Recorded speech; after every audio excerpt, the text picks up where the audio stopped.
Assalamualaikum warahmatullahi wabarakatuh.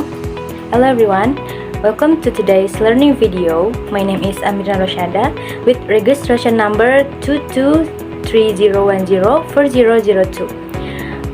Today I'll be explaining the content of an English teaching module on the technological development. This module is designed for grade 12 students and follows a genre-based approach. Okay, let's start with the first slide. Is about module information. The phase is F for 12 class in the first semester. Time allocation is 2 meetings and use genre-based approach. The topic in this module is technological development with descriptive text register. The next in the second slide about language elements. The first is explanatory text structure that include general statement, explanatory series, and conclusion. The second is vocabulary related to technology, such as noun, verbs, and adjective. The third is active and passive sentence, use simple present tense and present perfect tense. The next is prerequisite competencies. The first, students are able to identify the social function and structure of descriptive text. The second is students are able to use personal pronouns and to be in the text simple interaction. The next about facilities and infrastructure, flashcard, video, photo, LCD, and projector. For placement is formative assessment and summative assessment. The next in third slide is about learning objective. The first is learners are able to identify social function, text structures, and feature linguistic of explanatory text about technological developments. The second is students are able to make simple explanatory text and convey them in oral.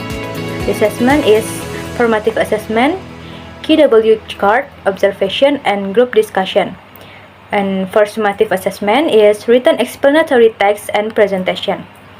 And later question is the first, why are technological developments so important today? And what technological most influence daily life? And last is, how would you describe the technology of the... Oke, mari masuk ke dalam kegiatan pembelajaran. Pada pertemuan pertama, itu ada kegiatan awal, yaitu guru mengawali pembelajaran dengan menyapa peserta didik, mengecek kehadiran, berdoa, dan menyiapkan peserta didik. Yang kedua, itu guru mengulas materi sebelumnya dan mengaitkan dengan materi yang akan dipelajari. Yang ketiga, guru menyampaikan tujuan pembelajaran dengan langkah-langkah pembelajaran materi yang akan dipelajari. Dan yang keempat, peserta didik mengisi bagian KWL, hanya bagian know and want. Selanjutnya itu ada kegiatan inti atau building knowledge of the field. Yang pertama, guru memutar video singkat tentang perkembangan teknologi, apalagi di era modern. Yang kedua, peserta didik berdiskusi tentang apa yang mereka lihat dalam video tersebut. Dan guru memberikan daftar kosakata baru terkait teknologi dan artinya. Selanjutnya itu ada text modeling. Guru membagikan teks eksplanasi sederhana tentang artificial intelligence or AI. Dan guru dan peserta didik menganalisis struktur teks, yaitu pernyataan umum, penjelasan, dan kesimpulan. Selanjutnya ada kegiatan penutup. Dalam kegiatan ini, peserta didik melengkapi kolom L pada KWL chart, dan guru memberikan refleksi singkat tentang pembelajaran hari ini, kemudian ditutup dengan doa. Selanjutnya pada pertemuan kedua, yang pertama kegiatan awal, guru mengawali pembelajaran dengan menyapa peserta didik, mengecek kehadiran, berdoa, dan menyiapkan peserta didik. Yang kedua, guru mengulas materi sebelumnya dan mengaitkan dengan materi yang akan dipelajari. Selanjutnya, guru menyampaikan tujuan pembelajaran dan langkah-langkah pembelajaran materi yang akan dipelajari. Dan peserta didik mengisi bagian KWL, bagian know and want. Selanjutnya ada kegiatan inti atau joint construction. Guru dan peserta didik bersama-sama menyusun teks eksplanasi dengan tema dampak media sosial. Yang kedua, guru memberikan scaffolding pada tahap drafting, editing, and proofreading. Yang keempat, independent construction. Peserta didik menyusun teks eksplanasi tentang teknologi pilihan mereka, misalnya smartphone, internet, dan sebagainya. Dan peserta didik mempersiapkan presentasi lisan dalam teks mereka.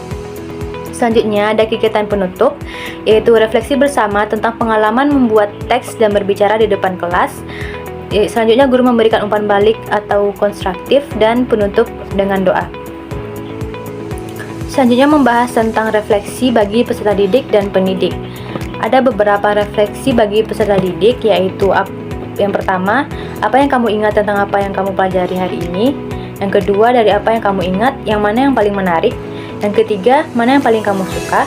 Yang keempat, apa yang kamu tidak mengerti, bagaimana cara kamu untuk memahaminya. Yang kelima, siapa yang akan membantumu untuk belajar lebih lanjut. Yang keenam, apakah kamu seorang pembelajar yang aktif atau pasif selama pembelajaran materi ini. Yang ketujuh, apakah teman-teman melakukan selama pelajaran hari ini.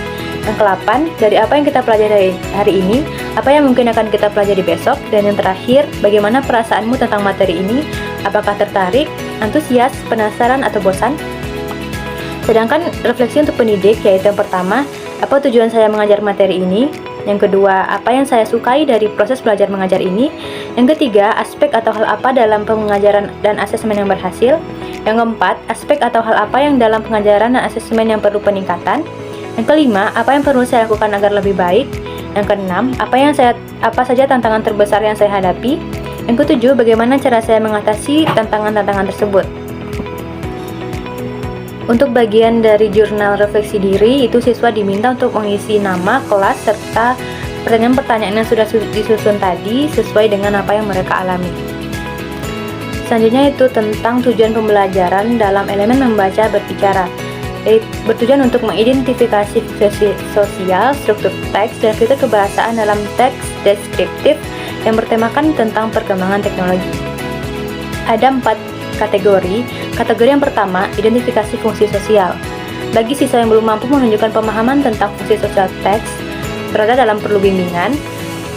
Bagi siswa yang menunjukkan pemahaman awal tentang fungsi sosial teks deskriptif, berada dalam kondisi yang layak. Bagi siswa yang menunjukkan sebagian besar pemahaman fungsi sosial teks deskriptif, berada dalam kondisi yang cakap. Dan bagi siswa yang menunjukkan pemahaman penuh tentang fungsi teks deskriptif, berada dalam keadaan yang mahir. Kategori yang kedua yaitu identifikasi struktur teks, yaitu siswa tidak mampu mengidentifikasi struktur teks deskriptif, berada dalam kategori perlu bimbingan. Siswa yang menunjukkan sebagian besar kemampuan mengenai struktur teks deskriptif, berada dalam kategori layak.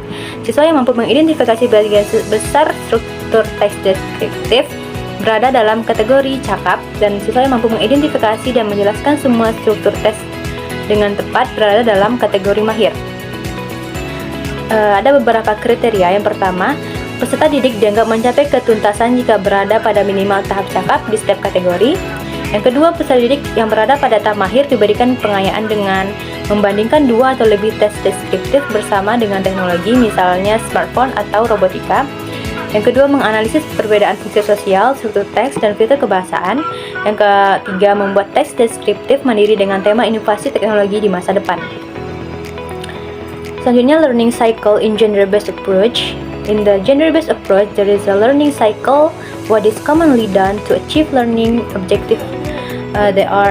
The first is building knowledge of the field. At this stage, students are introduced to the social context of the authentic model of the text that is being studied. Students are introduced to the cultural context and social function of the text on the context of the situation by exploring the register of the model text.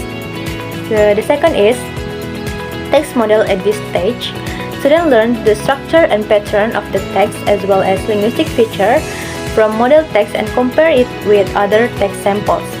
The third is joint construction. At this stage, students begin to contribute to constructing the text by refers to the social function, text structure, and linguistic features of the text that have studied, where the teacher gradually reduces his role or scaffolding to prepare students to be able to construct text independently.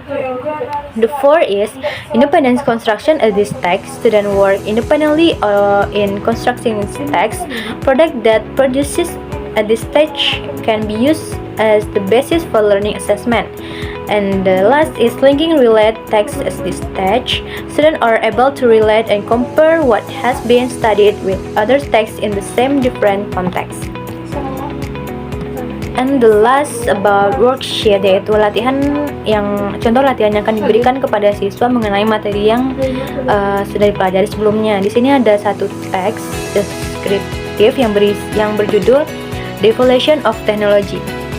Technology has significantly transformed human life over the centuries, evolving from simple tools to advanced machines. This evolution has reshaped how we communicate, work, and live in the modern world. In the past, technology was limited to basic inventions such as the wheel, simple tools for farming, and early form of transportation. This innovation laid the foundation for future advancement. During the Industrial Revolution, machine powered by steam and electricity revolutionized production and transportation, making process faster and more efficient. Technology contributes to evolve promise a future filled with even more possibilities. While it brought many benefits such as improved healthcare and global connectivity, we must also address challenges like environmental impact and health concerns. Overall, the evolution of technology remains a driving force in the shaping in the world. And for the first activity is, what does text say about the evolution of technology in the past? How did the Industrial Revolution change the way technology we use? What are two benefits of modern technology mentioned in the text? What challenges relate to technology are discussed in the conclusion? In your opinion, what technological advance has had the most significant impact on human life? Explain why share in your text. And the for activity 2 is from small groups, 3 until 4 students per group. Each group chooses one of the following topics to discuss: the positive and negative impact of technology in society, how technology has changed education, the role of artificial intelligence in shaping the future. Prepare a 3 until 5 minute presentation, include a brief introduction, example of advancement and their impacts, and conclusion with your group's opinion on the topic.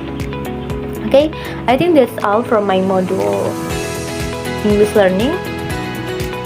Assalamualaikum.